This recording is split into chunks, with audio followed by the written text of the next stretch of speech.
Hello everyone, welcome back. This week we will continue to talk about the communicator and two more theories about the communicator in our discipline. We will first focus on ErnestoGrassi and talk about his contributions to our understanding of the communicator. And then we will talk about bell hooks. We'll explore the development of feminism and feminist theory in the United States and discuss her contribution to our understanding of the communicator.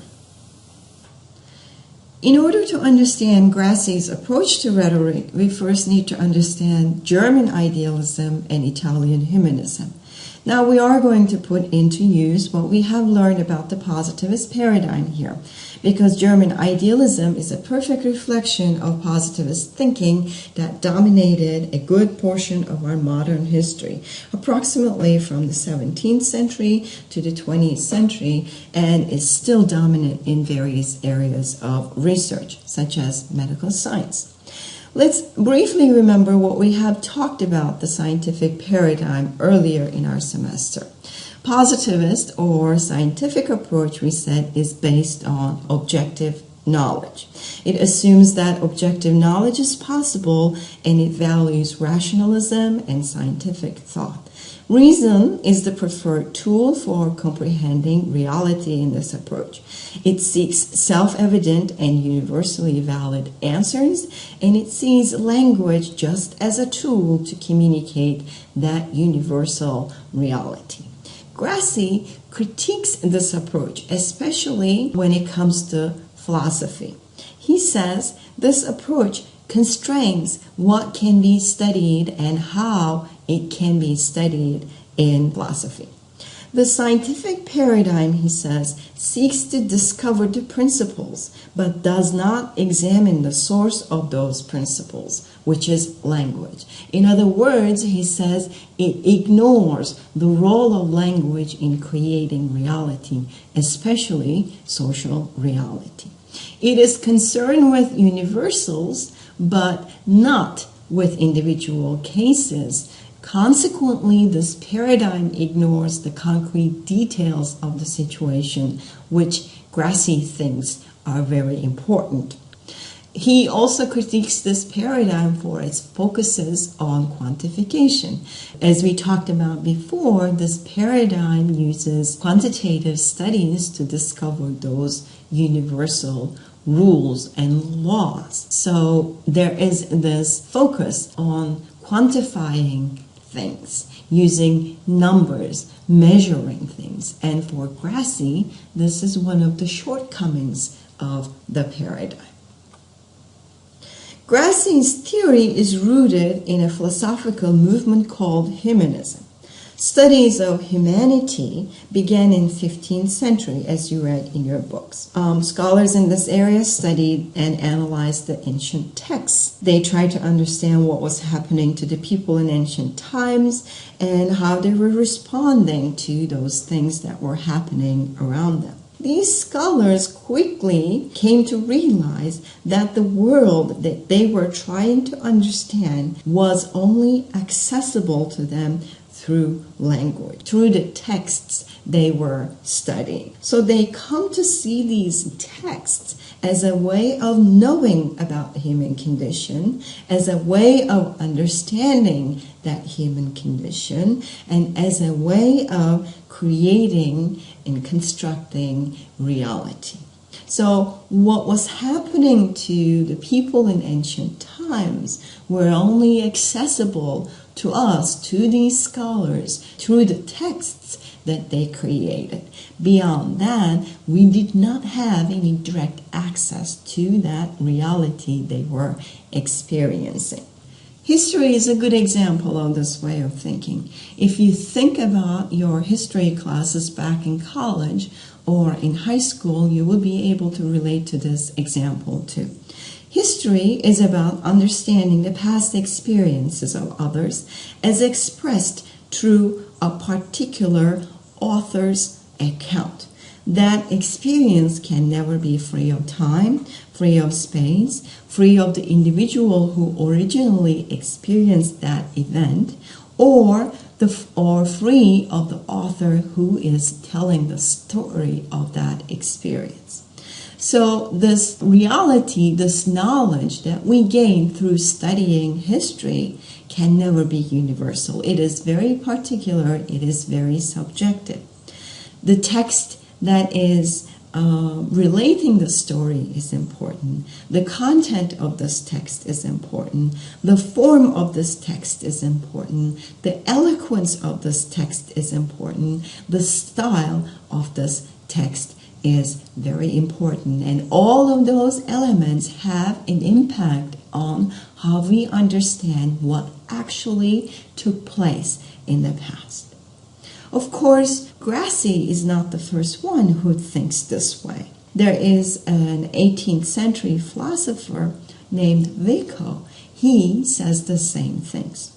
Vico critiques Descartes, who is considered to be the father of rational thought, or rationalism, or positivist paradigm.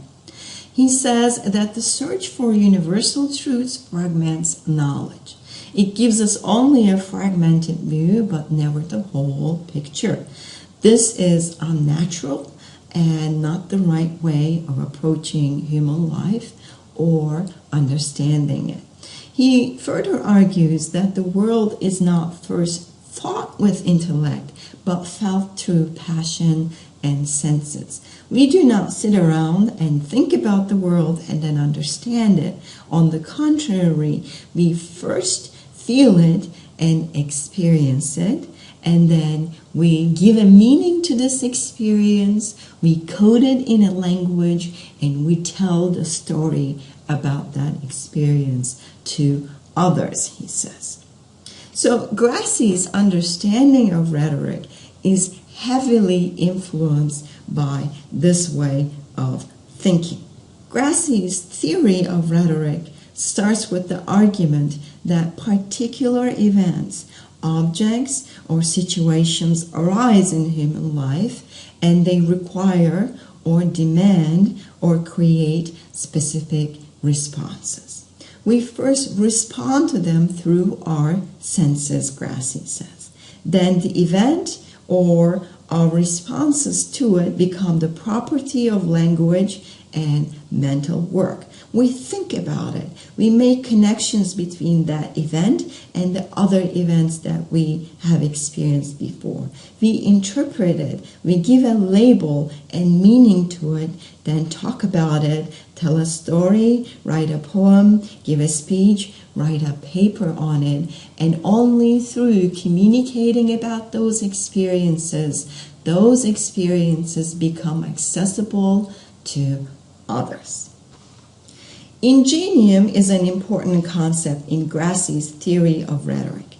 Ingenium simply means the capacity to grasp what is common among many situations, objects, or things. In other words, it is the capacity to make connections, and only human beings have this ability. Ingenium, according to Grassi, manifests itself in three ways in human life. First is imagination, second is the work, and third is the language. Imagination is the capacity to make connections between things or among many things through imagining what might happen. Saying something like, if I mix chemical A and chemical B, it will explode, so I should not mix them. If I go there, I will run into that person again, and this is what possibly can happen or can take place between us. Work, on the other hand, is creative action. It is the action that we take to satisfy our needs. For example, working hard to get a raise is a good example of creative action. Language is the ability to name things, to attribute meaning to things, and to communicate about those things, and to share our experience with others. For Grassi, meaning cannot be understood without a simultaneous examination of the words used, person using them, and the context in which the situation arises. So rhetorical scholars need to study all three aspects of the communicative text while they are analyzing it. Only then the ingenium, or the connections the speaker or the author is making, and the logic behind those connections, consequently the meaning can be understood. Because Grassi defines ingenium as the capacity to see commonalities and make connections between things. The concept of metaphor is an important one in his theory. Metaphor, according to Grassi, discloses the similarities between two unrelated things. Metaphors belong to rhetorical speech. Rational speech, scientific speech, does not use metaphors. In that sense, metaphors disclose what rational discourse is unable to unveil. Another important concept in Grassi's theory is the code. A code is a set of fixed understandings that guide interpretation. Code fixes things to places, as Grassi puts it. It limits the possible interpretations of the text. Gender code in advertisement is a good example of it. We interpret, let's say, women's and men's positioning or role in the ads in certain ways because we are operating within an existing gender code system.